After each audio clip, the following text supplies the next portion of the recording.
Je suis professeur d'appui puisque le collège est en réseau éclair.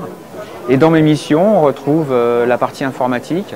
Je suis l'administrateur de l'ENT et j'ai aussi en charge un groupe d'élèves de 3e découverte professionnelle. Et dans ce cadre-là, j'ai eu le besoin effectivement de créer un groupe de travail pour pouvoir échanger avec les élèves essentiellement et d'autres professeurs aussi bien sûr. Ce n'est pas réservé aux élèves. Donc rappelez ici les objectifs d'un groupe de travail dans l'ENT.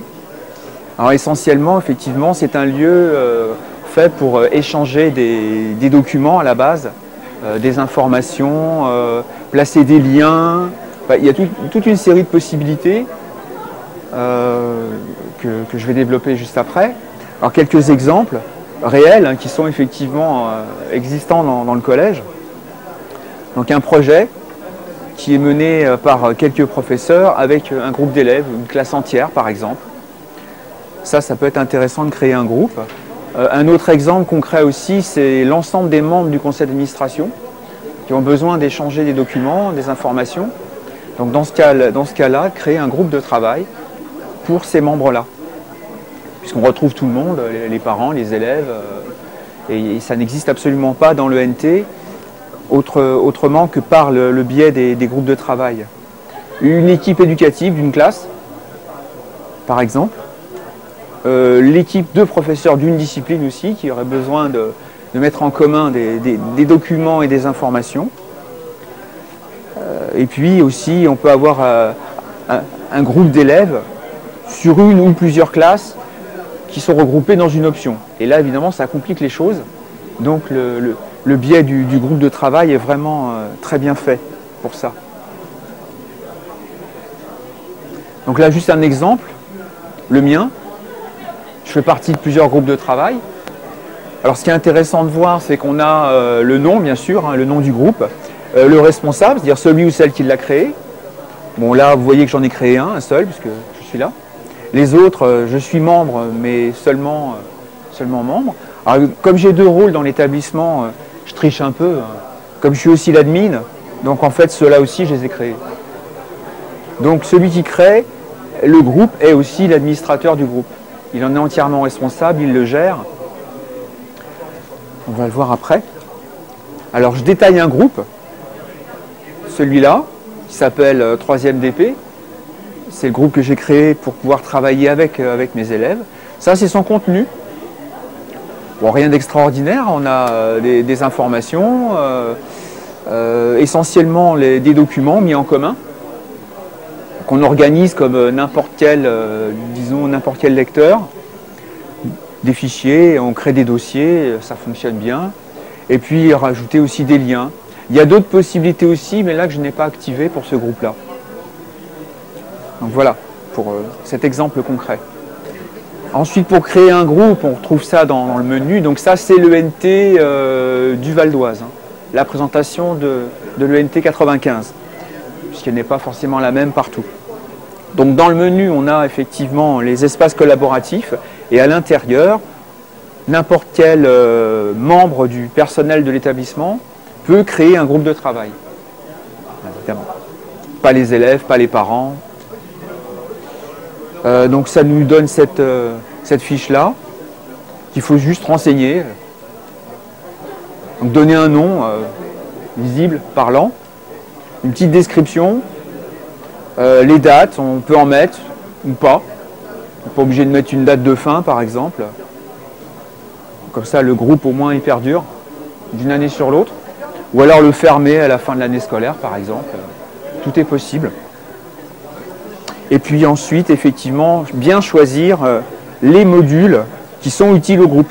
On n'est pas obligé de tout activer. Ça dépend complètement des besoins. Donc là, par défaut, effectivement, tout est activé.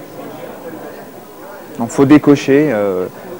C'est pas forcément utile de faire tourner un forum ou un site web, par exemple. Ça, c'est vraiment en fonction des besoins du groupe.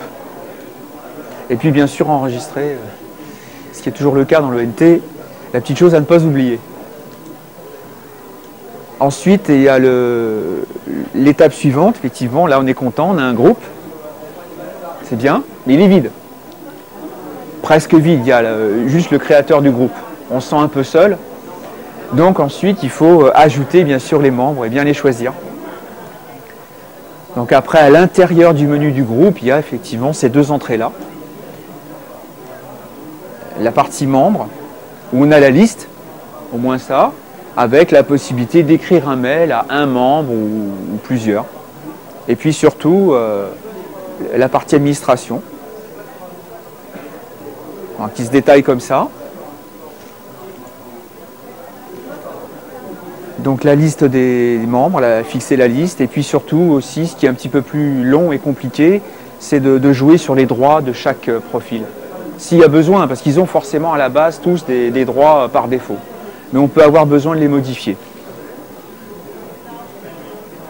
Alors pour les membres, bon, ça va assez vite. Hein. On ajoute des utilisateurs. Ensuite, il faut les rechercher. Ça peut être un peu long, suivant par classe, par groupe, suivant les profils. On cherche, on trouve en général bien sûr tout le monde. Et puis ensuite, juste les ajouter. Voilà. Donc on a effectivement l'ensemble des utilisateurs qui sont là, qui ont accès au groupe, qui peuvent l'utiliser en fonction des droits bien sûr qu'on leur a attribués. Voilà. Donc là, on a un groupe qui fonctionne, tous les membres l'ont dans leur espace collaboratif, et puis ça fonctionne bien. Après, bon, l'utilisation, informations, documents, liens, ce que je vous ai présenté juste avant, donc forum, un site web éventuellement. Et puis aussi, il y a la création d'une liste de diffusion qui est automatique, avec le nom du groupe, qu'on retrouve bien sûr dans l'annuaire. Donc on peut écrire à la liste, ce qui est pratique. Ça évite de rechercher un groupe de personnes qui est disséminé un peu partout. On a des profs, des parents, des élèves, c'est compliqué. Donc là, on a effectivement, le groupe est créé, il a un nom. Voilà, celui-ci. Donc là, nous on est dans le NT 95, donc... Donc il commence par groupe, de toute façon automatiquement. Ensuite, c'est fonction du nom qui a été donné. Donc on peut le rechercher éventuellement dans l'annuaire aussi, si on a besoin. Ensuite, on rentre un peu dans les détails, comment on fait pour ajouter un document. Donc c'est assez simple. Parce que dans les documents, là j'ai pris effectivement un exemple où il n'y a pas de document. C'est plus simple. On voit cette information-là qui est en bas. C'est tout en bas, c'est pour ça que c'est plus simple avec un groupe qui n'a pas de document. Après, il faut juste aller le rechercher, les outils habituels. Hein. On parcourt, on trouve le document et puis OK. Et le document est disponible pour tout le monde instantanément. Donc là-dessus, il n'y a pas de souci. C'est un peu la même chose pour les autres modules. Mettre une information, un lien. Là, c'est la partie information. En fait, c'est un texte. On met un titre et puis on rédige un texte. Voilà, on donne une information à l'ensemble du groupe. Un peu la même chose pour les liens.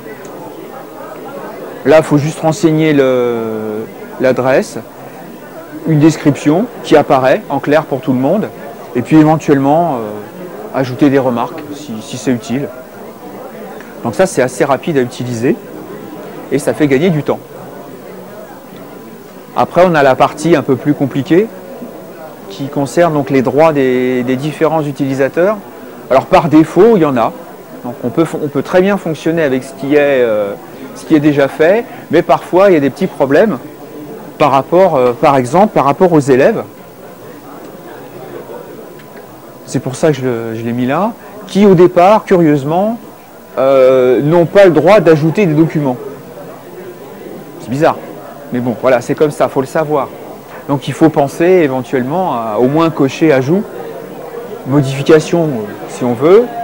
Voilà. Mais par défaut, ils ont juste la consultation. Les élèves, en gros, par défaut, leur rôle, ils peuvent juste consulter. Ce qui n'est pas forcément... ça dépend de ce qu'on veut faire, bien sûr. Mais je n'ai pas trouvé ça terrible, surtout pour le groupe que j'ai créé là, où effectivement c'était un travail avec les élèves, qui puissent mettre des documents et le partager avec les autres.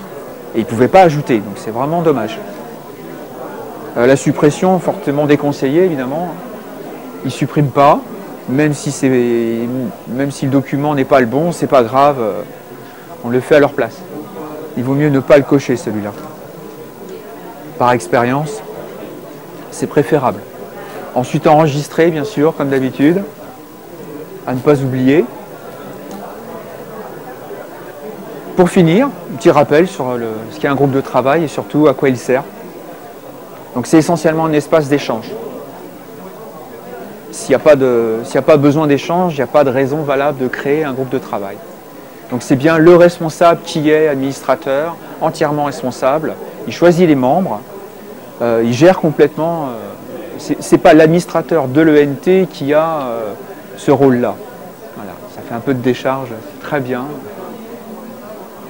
Voilà.